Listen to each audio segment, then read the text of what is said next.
when I was about 14, my father brought a lathe home for my birthday. The hardware store was going out of business and it was sitting there. Got it for $5.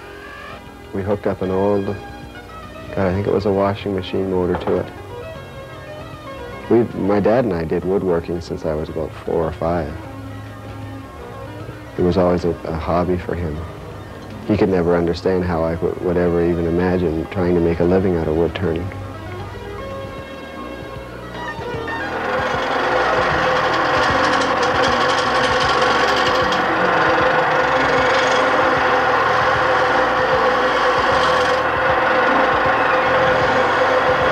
Once I started to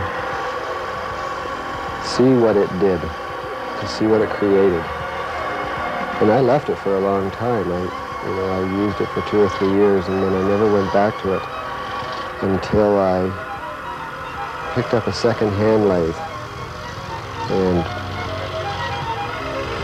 turned a piece of wood, and it reminded me the feeling that I've got from it.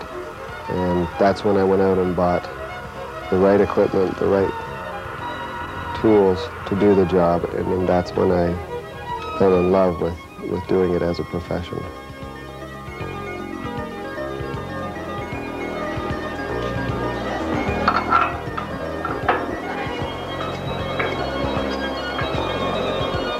And wood turning has always been in people's minds as having a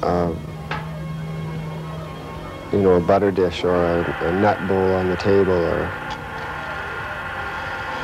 something utilitarian, a rolling pin, a mortar and pestle, utilitarian objects, whereas, artwork, as in canvas and sculpting, has been around for centuries and centuries, and people, even in the 5 years that I was doing the wood turning, it took, 3 of those years just to educate the public into it being an art form by using burls and by using unusual pieces of wood that you wouldn't expect to be anything. A bowl with many ant holes all through it, so that if you tried to put nuts in it, they'd all fall out. And people would used to laugh and joke and say, "Oh, this is a nice sieve." It's an education process to get the people to look at wood as being an art form, and people don't think that there's things hiding in wood. They're too used to wood being a bed or a table or something that they can use instead of something to admire.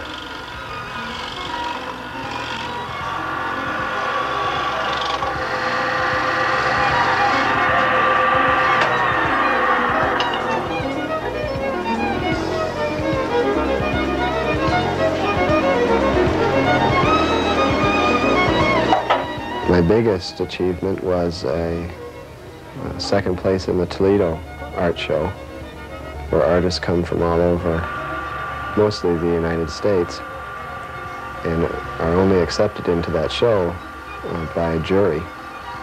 And I got into that show, and in my 3rd year of being at that show, I took second place in the special category, which was everything that never fit in a normal category. Like pottery had their category, and stained glass had theirs, but leather and wood and the odd categories, I can't even remember them now. But anyway, it was second place in that. That was my biggest. And then in a show in Grimsby, I took best of show 1 year.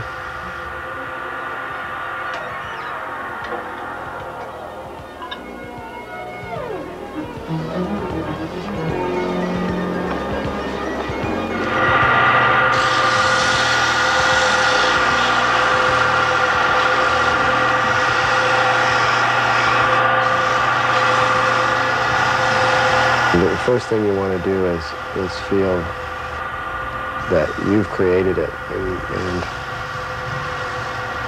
it's something that you've done. If you can get past that and look at the object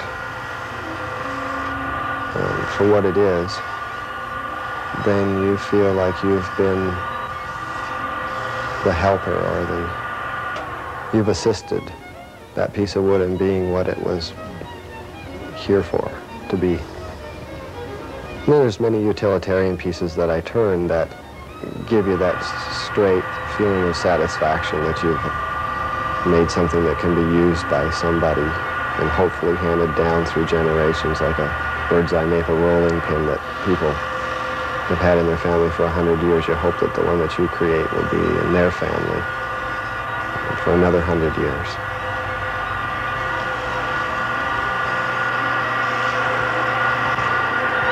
Most people that turn wood try to create something from the wood. They have a preconceived idea in their head that they want a three-tiered candy dish, and they make it. And you can always do that, but that's not necessarily what was in that piece of wood. And that's the difference between any 14-year-old in the basement or a retired gentleman that's turning things for his aunts and uncles and brothers and sisters. Artistic wood turning is really allowing the wood to speak for itself and for you not to try to dictate to it what you want it to be.